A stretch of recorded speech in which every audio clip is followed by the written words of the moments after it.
Hello everyone, welcome back to Apply Digital Skills. It's great to see everyone for week 4.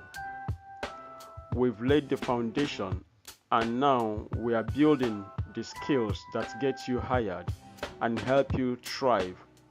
Today we focus on the number one tool for professional communications, the email. Let's transform how you use it starting today. Say hello in the chat and let's dive in.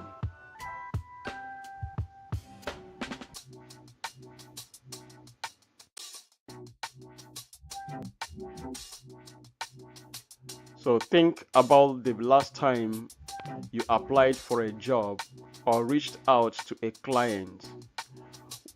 What was your first impression? It was likely an email. That email is your digital handshake, your introduction, your tone, your professionalism. In the next 1 hour, you'll learn how to make that handshake firm, confident, and memorable. We are going beyond sending messages. You learn how to communicate with purpose, manage your inbox like a professional, and build a digital identity, one email at a time.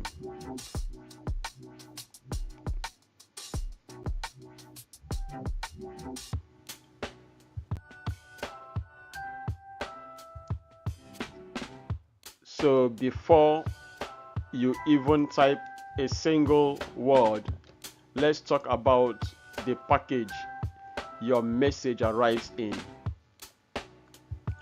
If you are using an outdated or unprofessional email address like let's say coolguy99 at maybe gmail.com or yahoo.com, you might be getting filtered out before anyone even opens your resume.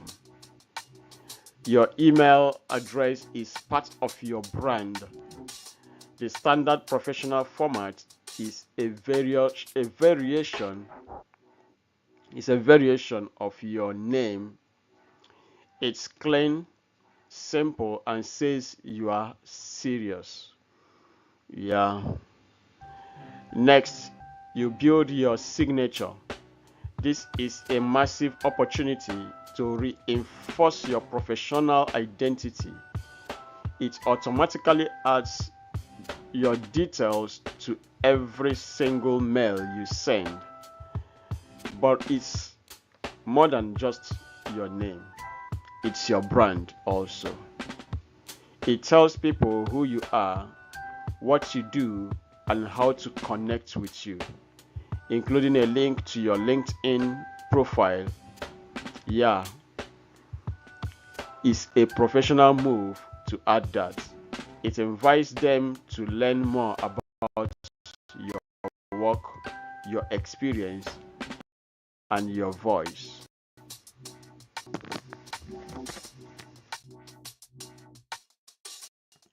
So the first thing is how you create your mail and add your signature, which is your professional brand or identity.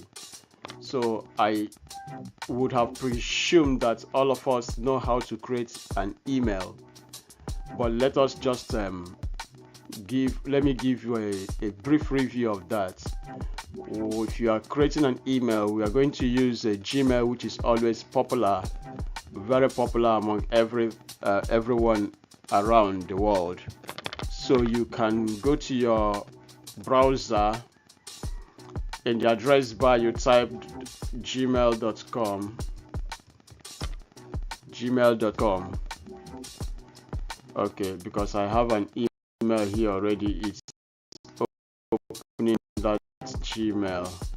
So let me use Firefox. Okay, so I will type gmail.com. You can decide to add www doesn't matter. So gmail.com. So since you are creating a new account, you simply click on create an account. So here you can choose whether personal or for work or business. So let's make it a personal. For this is personal. Okay, here you now type your name, probably let's say Chidi, last name Bom. Then you go next, you enter your basic information, month of birth January 01 1985, gender male. Next. Okay, you choose your email address. You can decide to create your own. They've given you chidi@gmail.com, chidi@gmail.com, which is really professional way of handling it. So I can choose this, or I will decide to create my own and say chidi.pom@gmail.com. So that's okay for me. Okay, so you now enter your strong password, which usually is a secret password, which is a mix of letters, numbers, and symbols. So something that you can create, a mixture of letter, number, and symbol. Let's say search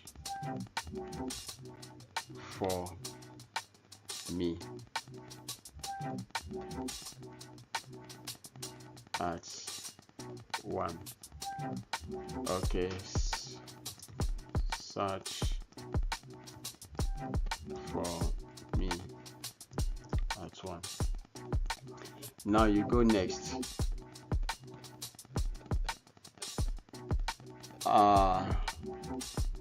Then you enter your recovery mail. I'm skipping this one. I'm not actually creating this mail for use. I just want to just use it as an illustration. So skip this. Okay, so Chidi review your info, yeah, and that's it. You accept the privacy and terms. I agree.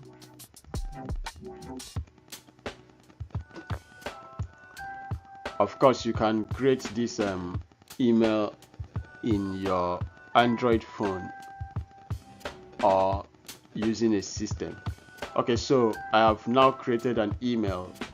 So the email address is chidipom@gmail.com. Okay, chidi.pom@gmail.com.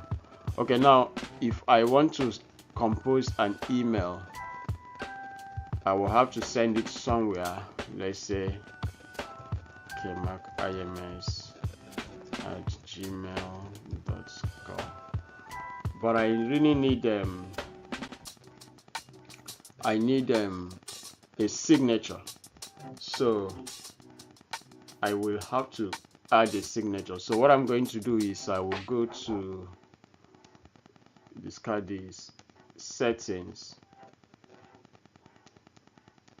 all settings.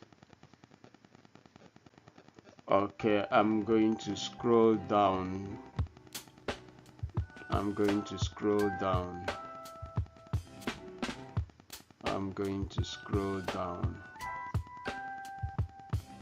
Okay, so here is where you see signature here. No signature, so I will click on create new.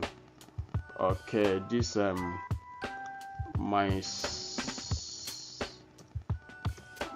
sign, create. Okay, so I'm going to type my name, Chidi.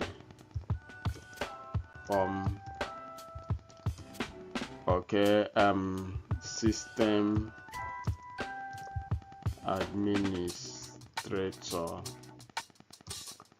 Okay, maybe I work with vintage upper class INC. Okay.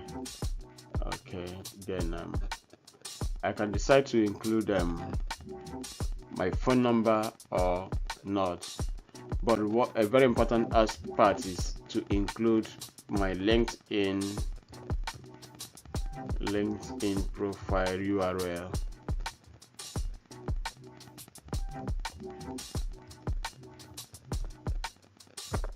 Okay, so I'm going to make this to be a link. So that's it. So I have created a signature, and I'll click save to save the changes made. So I haven't done that. Now I can go ahead and do my compose. Okay.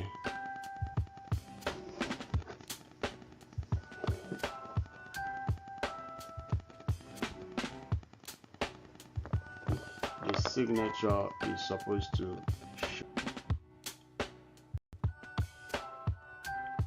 as the signature is not showing. It's like let's see here, go back to signature. Okay, so signature defaults, I did not turn it on, so I will have to say my sign. Okay, then let me also save it again. Save. So let's go back to our compose.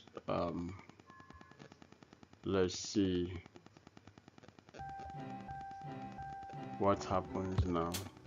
Okay, so the signature is showing now, so I can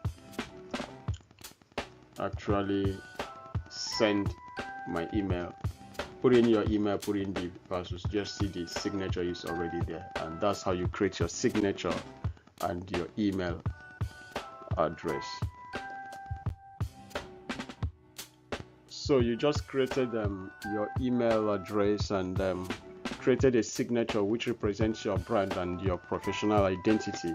The next thing we are going to do is to look at the anatomy of your professional email when you are sending an email. Let's say, for example, when you are sending a mail for an application or you are sending a mail to a client. Let's break down a professional email into its core components. Think of this as a repeatable formula you can use every time, whether you are applying for a job, reaching out to a client, or following up with a colleague. Okay, the first thing you need to do is to look at the subject line. This is the most important part of your email. People decide whether to open your message based on this alone. It must be specific and actionable. Don't just write job application.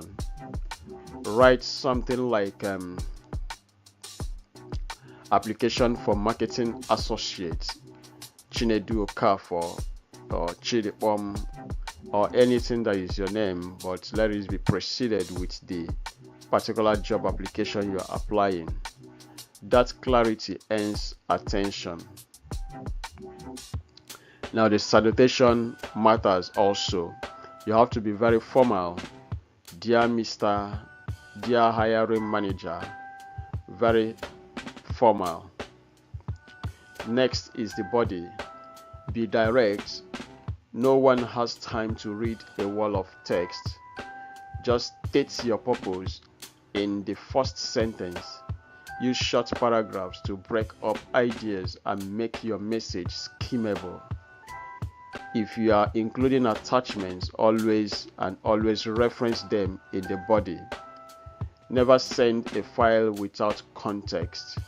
Recipients may ignore it or assume it's unsafe. So always, even if you add an attachment, always add something that will follow up with the attachment.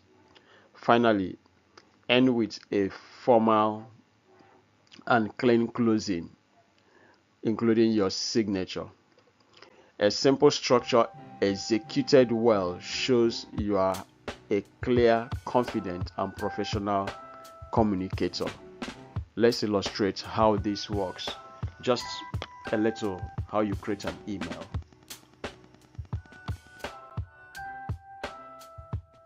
So to create an email, you would have had an email address, which we have already shown you. I've already shown you how to create one. Now, when you create one, already the thing will open your inbox. Of course, you can sign out or log out, then sign in using your password in Gmail account. Now, when you sign in, you click on Compose to create a new mail. So when you come down, the Compose opens up. You first of all enter the recipient's address. Let's assume recipient's address at gmail.com. Then of course you enter the subject line. Very important. Let's assume you are applying for a job. I've created a sample email using all that was discussed, all the components that I discussed earlier. So here the subject line is application for system administrator Chidipom, which is my name, my supposed name. Now I'm going to put in the application, and I said dear hiring manager, and this, of course, I don't need this right now since I have my signature already there. Okay, so here I'm going to paste this. So here you see the application for system administrator Chidipom. Now I'm starting off with the dear hiring manager. I am writing to express my interest in the system administrator position at, that's the company's name, Starlink Incorporated. Now that's the first paragraph is supposed to give you the exact thing you are looking for before you now start adding every other thing. This is the previous company you are working on with and so on and so forth. This is just a sample that you might use to create your own application, job application format.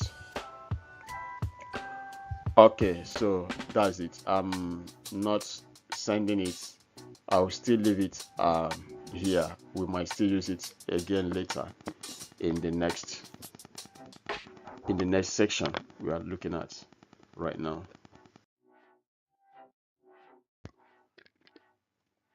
Okay, your email inbox is not a to-do list. So treating it like a catch-all for every message you have ever received is a recipe for missed deadlines, lost opportunities, and a kind of digital overwhelm.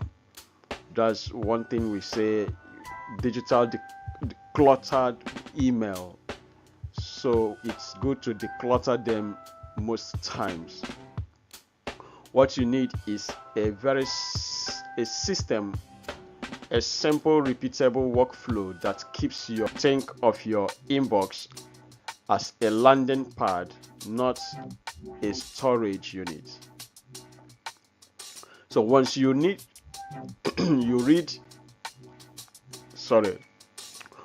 read an email, you have two choices. If it requires an action like replying, scheduling, or completing a task, you can move it to an action folder. If it is just for reference or information, you can simply archive the mail. Archiving doesn't delete the email, it simply removes it from your inbox and stores it in a searchable vault. Your goal every day should be to reach inbox 0, a clean inbox where everything has been sorted out, handled, and archived. One more thing is how to deal with attachments. Email services have size limits, and sending large files can cause delivery issues. So instead of attaching a heavy presentation or a video, upload it in the cloud. You can upload it in Google Drive or using OneDrive. We'll talk about that in our next session on Friday, basically, and share the link in your mail. This is the professional standard used today. So I'm going to show you how to create labels and how to archive your mails so that you can be able to reach inbox 0, and you know that whatsoever enters your inbox is for you to take action. Anyone you are going to take action on, you can move it for replies, for action, so that you will be able to handle that. So let's do that now as I open up my system. So I created this mail newly, and you can see that I have nothing here in the email. So everything here is empty.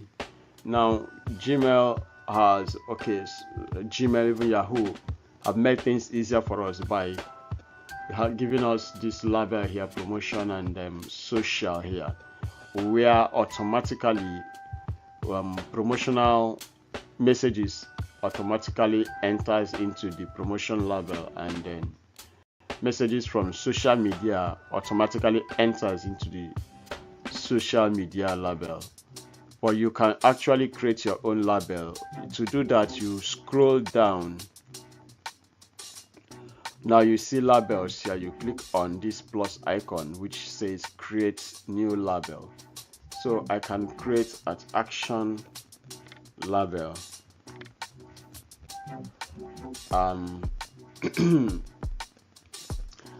And this label is not nesting anyone.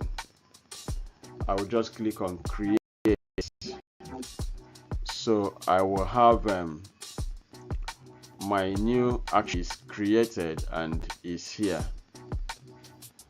So what happens is, whenever I receive a mail that I will need to reply or do anything, I will move them to the action. Okay, I'm going to open an existing mail to show us this Gmail here.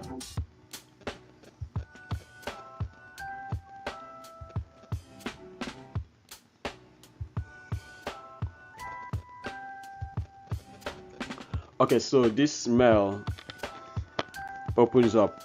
Okay, I can create a label here. Let me click on, let's say, bank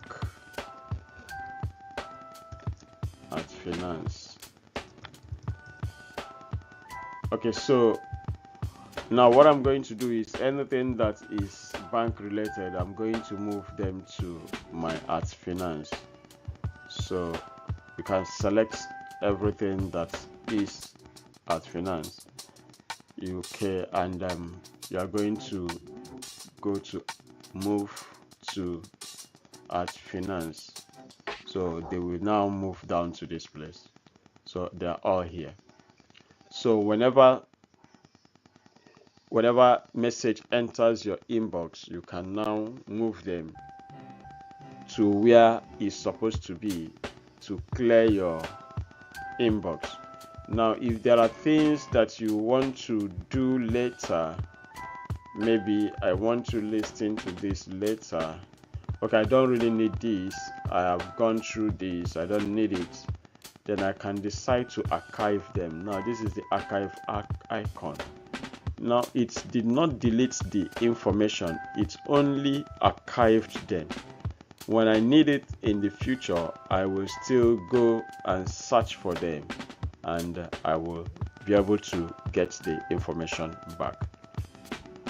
So this is how you try to declutter your email, so that you always have first-hand information every single day, so that lots of messages will not overtake important message that will come into your inbox. Because when you start having tens of let's say hundreds of tens of messages, all of them in your inbox, you find out that it will be difficult for you to read through all the messages. But if you open up your inbox and you move the ones that are not supposed to be, there are the ones you will delete.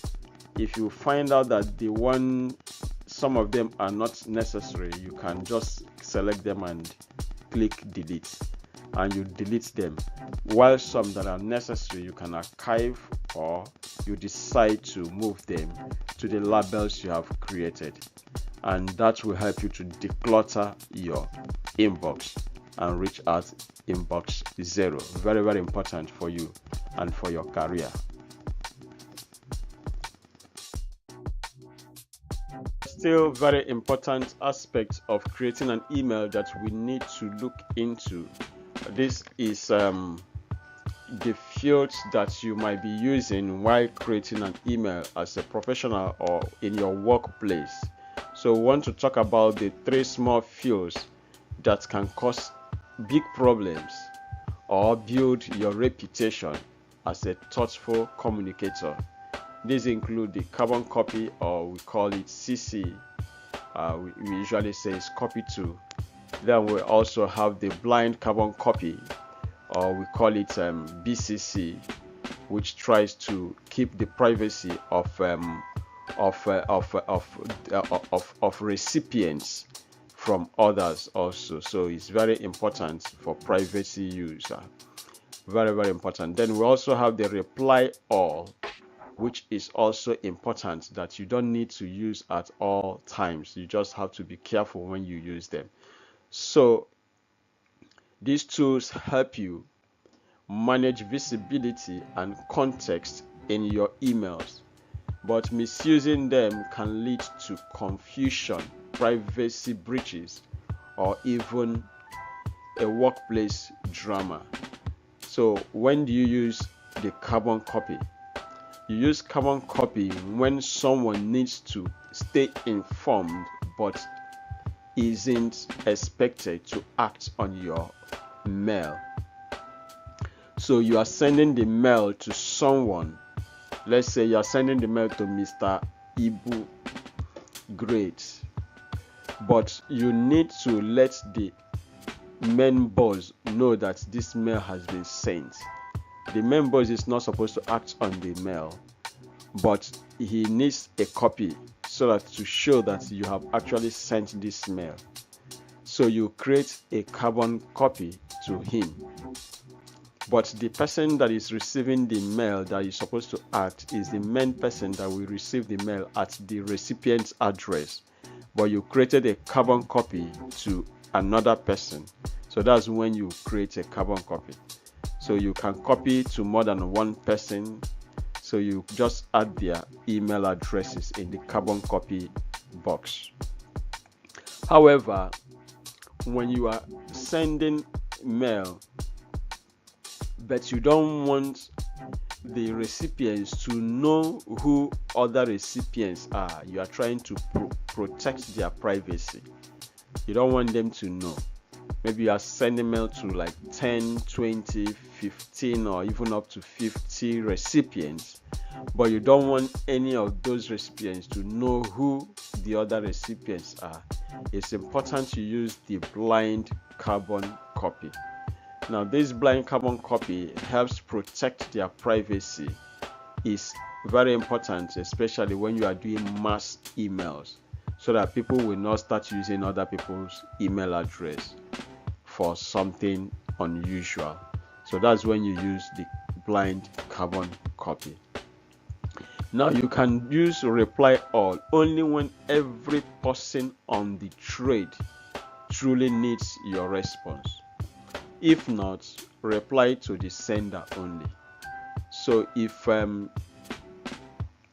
somebody sends you a message with quite some people attached to the same mail, and you feel that all these people need to also receive the reply, you can use reply all, and all the people in all the email addresses that is together with the mail will receive the same response when you now say reply all. But when you use reply all when it's not supposed to be used, that means you are actually replying to every single person, even when they don't need the reply. So you have to be careful. If you are replying only to the sender, just reply to the sender. But if you are replying to the sender and all the copied mails, then you can now use reply all. The rule is very simple. Just think before you use the carbon copy. Does this person need it? Then I will copy him. Pause before you reply all. Why should I reply all? Do all these recipients need this information? If not, then reply to only the sender. Then, when privacy is very important, you need to protect the privacy of the recipients, then use the blind carbon copy. Let's see how to work with these things. Okay, I am still here in my email. Okay, I'm still working with this application. Now, if there is a need for me to create a copy, you see here, you see add recipient, so you can click on the CC to carbon copy, to copy to some people. Let me say copy to KC Kama at yahoo.com. Can as well copy to any other person, contacts at kmacims.com.ng. Okay, so you can create a carbon copy. Then if it is BCC, then you can also use BCC, which you are going to ensure that the privacy of those that you are sending the information to is ensured. So that's how you handle the BCC and the CC, just by clicking on them, then they will now show. Okay, so that's it.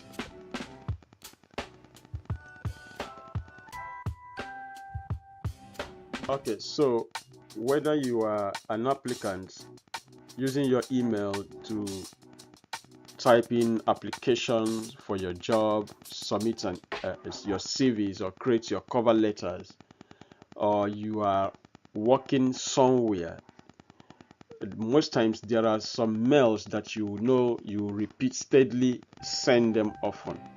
Now this is where using templates come to play. So if you find yourself writing the same email over and over, whether it's a job application, a client update, or a meeting follow-up, it's time to automate. Professional communicators use templates and canned responses. So it's very important because it saves you time and helps you stay consistent. You know, templates helps you maintain consistency and flow of your workflow. So you can always reuse the templates over and over. When you format and customize it, you keep it clean. The key is to personalize before sending. Now, because this automation saves time, and you try to, because you have created it, assuming you are sending an application for job to as a system administrator, you are sending it to a particular, maybe Starlink Incorporated. Then next time you want to send the same application to another company, you have to personalize it. You don't have to carry the Starlink information and put there again. You also have to, you are writing the same information, but you change the personalization. So automation helps you save time, but personalization builds trust. When you copy paste and just carry the templates like that and put it, then that means you don't know what you are doing. I'm going to show you how to create a template in Gmail and how to use the template when you want to create an email. It's just quite simple.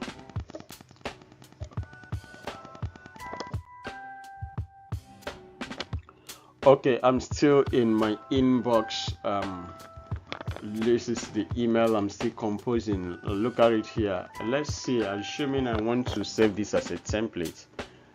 Here I will go here and I can't find templates here. So what I'm going to do is to ensure that template is activated in my Gmail. So the first thing I need to do is to still go back to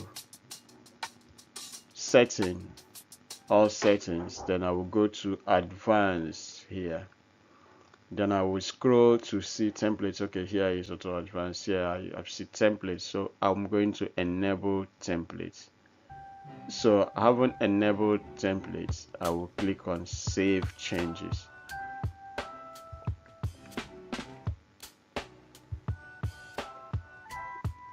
So with the changes saved, I'm going to, I already have a draft here. So if I new mail, yeah, I'll click on my settings, then I will go here, and yeah, you see templates. Previous time we did not see templates here. So now I'm going to go back to my discard this one, I don't want it. Go to drafts.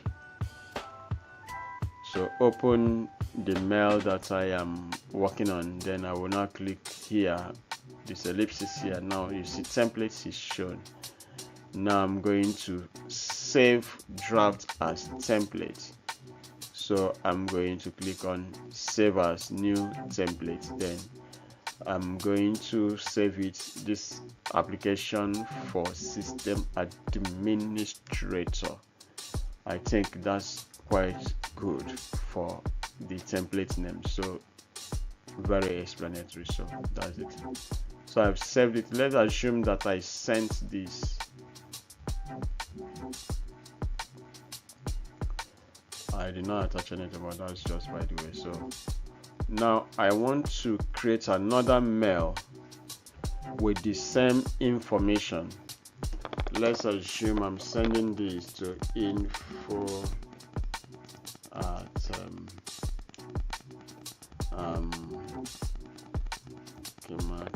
this is not correct. Let me just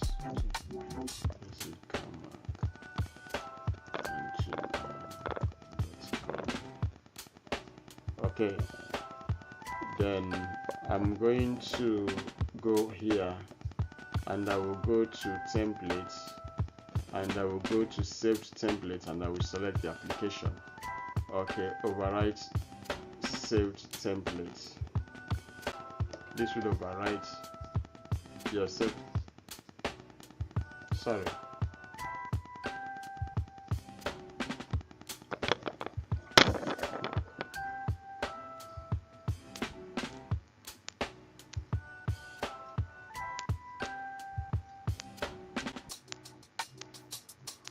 Okay, so I select my template here. So this is it now, application for system administrator. That's my template. I hope you understood what I did.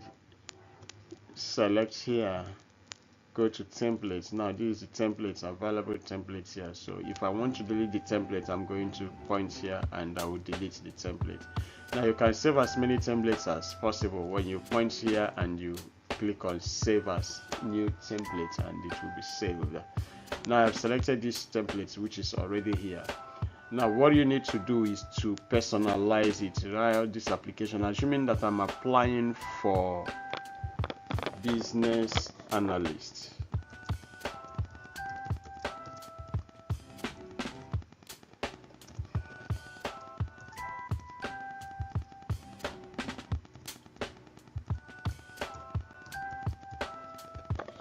Okay, so I would personalize it, then the hiring manager. Now I will change here from system admin to business analyst. Then I will change the company name, Indigo Link LLC. Okay. So I need to change the strong background because this is now going to become strong background on data analysis and business analytics. So you are going to change the information here to relate to the position you are applying to. Then when you are done, you now click on send. So that's how you create a template and use the template you created.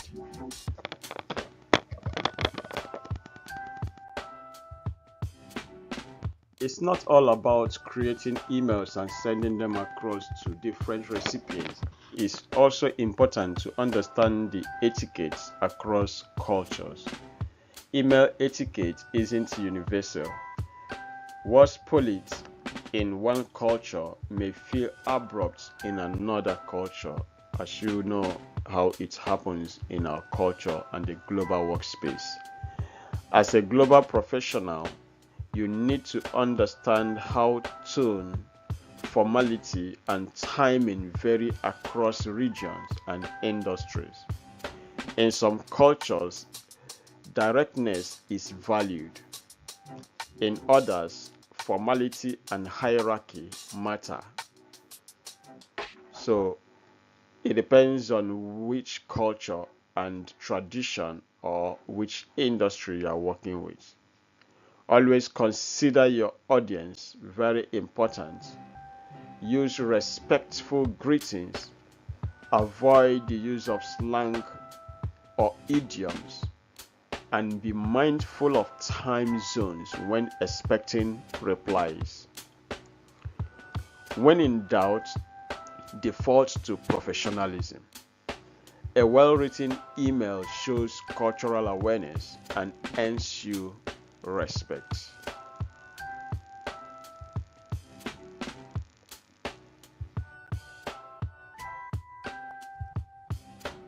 So we've just covered a skill to every single professional career.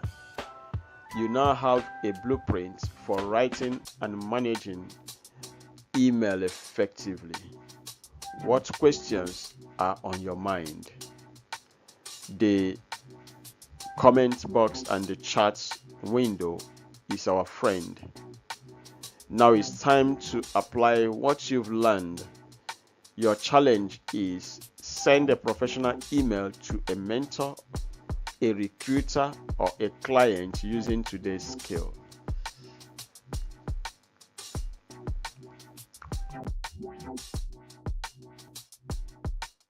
So we are moving from individual communications to team productivity. Get ready to master the tools of modern collaboration in our next session. I'm still available waiting for your questions, and maybe we'll just take a little time to answer them. In our next session, we are going to look at applied collaboration, working together in the cloud, which is what it is today in the workspace environment. We build on this by learning how to use tools like Google Drive to work on projects as a team. No matter where you are, this is how modern work gets done. I see you on Friday in the next session. Thank you for being there.